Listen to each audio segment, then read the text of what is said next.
Welcome back to the English Leap podcast, your cozy place to learn easy English through real conversations and improve your life at the same time. I'm Mira. And I'm Liam. And today's topic is something every single English learner needs.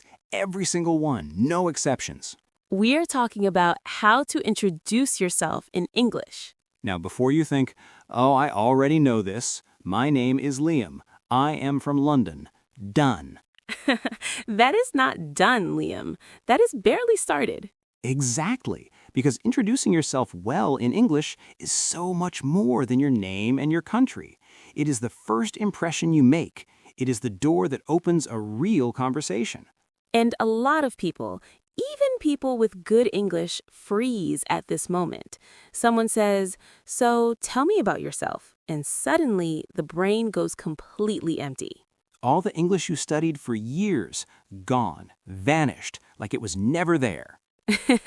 Just poof. Complete silence. And then you say something like, I am a person who lives. We have all been there. So today, we are going to fix that. We will give you a simple, clear structure for introducing yourself in different situations, at work, in class, at a social event, anywhere. This is a B1 level episode. Simple vocabulary, short sentences, real examples. And we will go slowly so everything is clear. Our comment challenge today: after this episode, write your own introduction in the comments, just 2 or 3 sentences. Practice right here. We will read them. And please, like this episode, subscribe, and share it with one friend who also freezes when someone says, "Tell me about yourself." Let's go. Let's start with an honest question. Why do introductions feel so difficult, even for people who speak English reasonably well? I think the first reason is we don't practice them enough. We practice grammar, we practice vocabulary, but we rarely practice the actual moment of meeting someone new and speaking. Right. You can know 100 English words for emotions, but if nobody ever asked you to introduce yourself in English, your brain has no template, no ready-made path to follow. A template is like a basic structure, a shape you can fill with your own information. And introductions need a template, because in that nervous moment, having a structure saves you. The second reason introductions feel hard, we think we need to say something impressive, something interesting, something that makes the other person think, wow, this is a fascinating human being. And so we put too much pressure on ourselves, and then we say nothing. Or we say something so short it closes the conversation instead of opening it. Hi, I'm Mira. Nice to meet you. Full stop. End of conversation. Which is fine, but it gives the other person nothing to work with, nothing to ask a follow-up question about. A good introduction is not a performance. It is an invitation. You share enough about yourself that the other person can find something to connect with, something to ask about, something that starts a real conversation. And that actually takes the pressure off. You don't need to be impressive. You just need to be open. Okay, let's build the structure. A simple introduction has 4 parts, and we'll go through each one.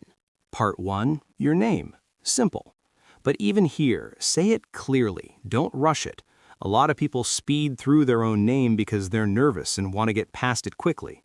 But your name is the first gift you give to someone. Say it clearly. Give them a chance to hear it properly. You can even add, my friends call me Liam, or you can call me Mir. This immediately feels warm and friendly. It opens a small door. Part 2, where you are from or where you are based. Based means where you currently live or work. For example, I'm originally from Brazil, but I'm based in London now. This one line already gives the other person 2 possible questions.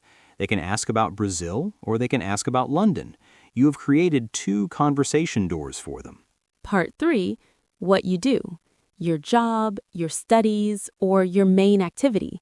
And here, don't just say the title. Add one small detail that makes it human.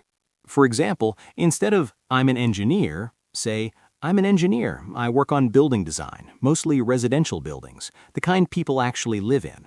Residential means relating to homes and places where people live.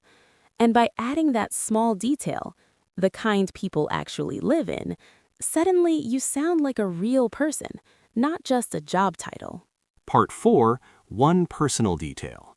One thing about you that is not your job, a hobby, an interest, something you're currently excited about. This is the part most people skip, and it is the most important part for making a real connection. Because people connect with people, not with job titles. Something like, outside of work, I really love hiking. I try to do at least one new trail every month.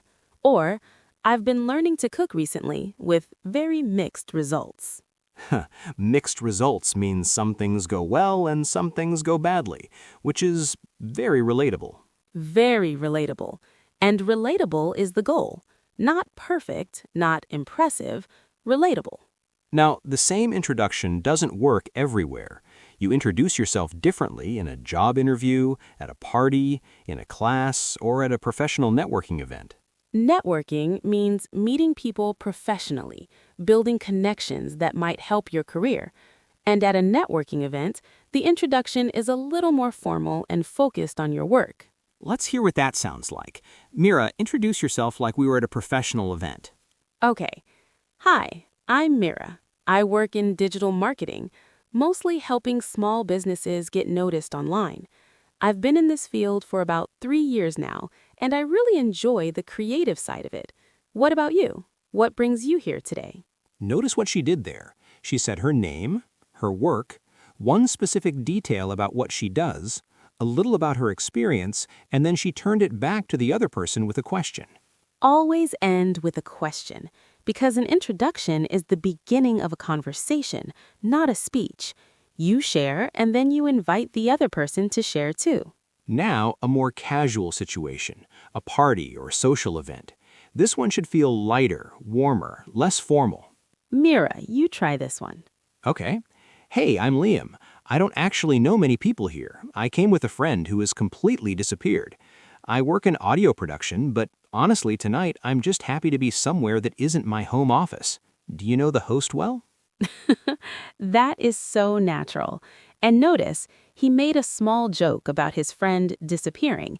He was a little self-deprecating about his home office.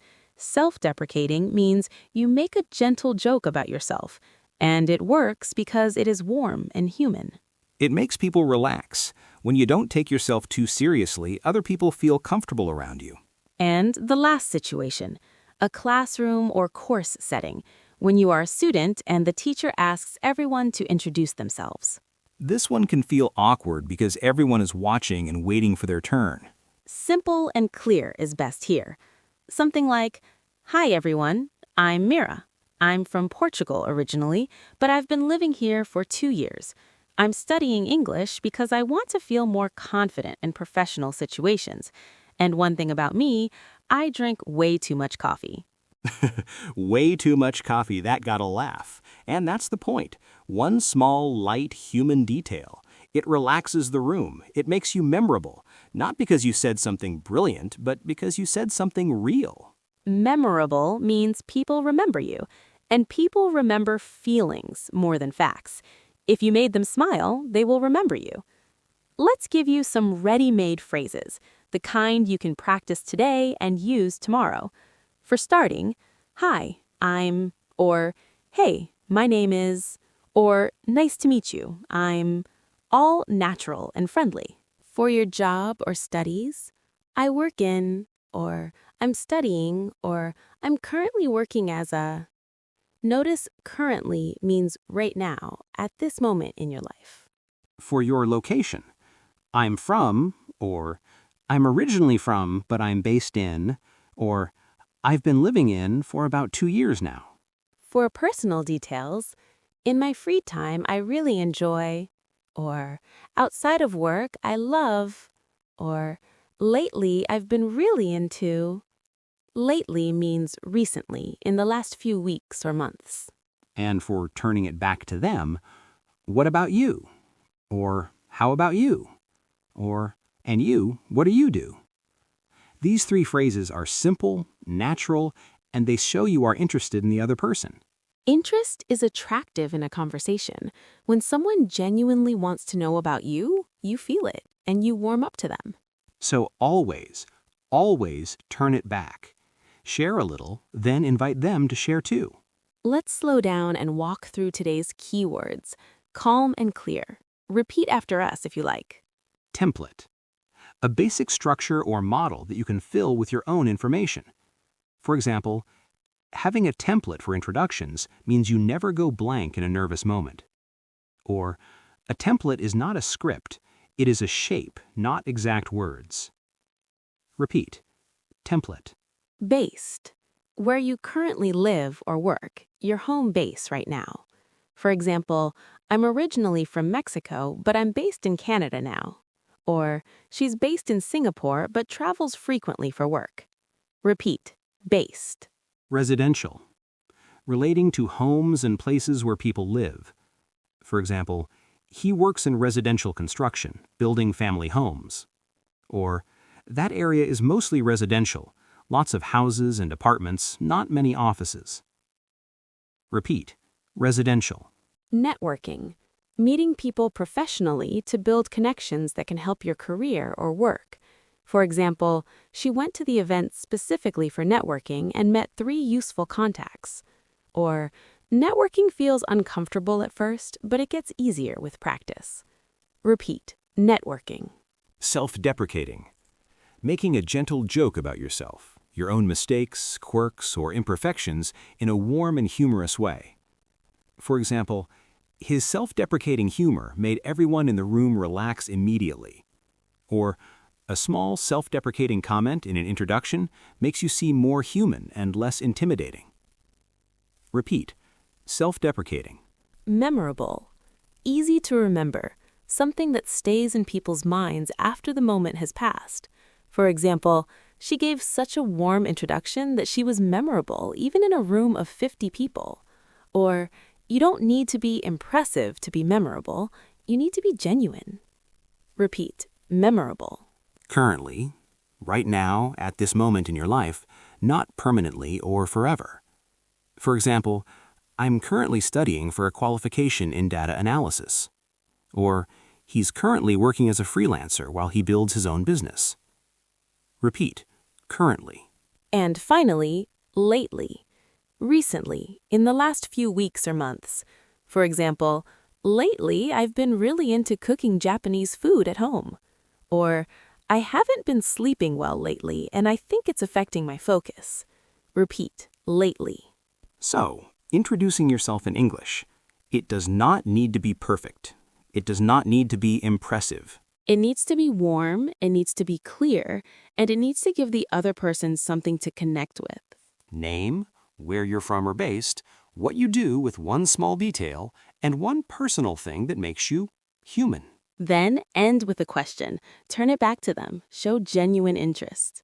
And practice it out loud, not in your head, out loud, to a mirror, to a friend, to a very patient cat. The cat is always available. Always. And remember, the goal of an introduction is not to impress. The goal is to open a door, to start a conversation, to let someone see a little piece of the real you. And the real you is enough, more than enough. Now, your challenge. Write your introduction in the comments right now. 2 or 3 sentences. Name, what you do, one personal detail. Practice it here where it is safe. We will read every single one, and we are genuinely rooting for you. This is Liam. And this is Mira. And you've been listening to the English Leap podcast. Take care of your English. Take care of your confidence. And next time someone says, "Tell me about yourself," You will be ready. bye. Bye.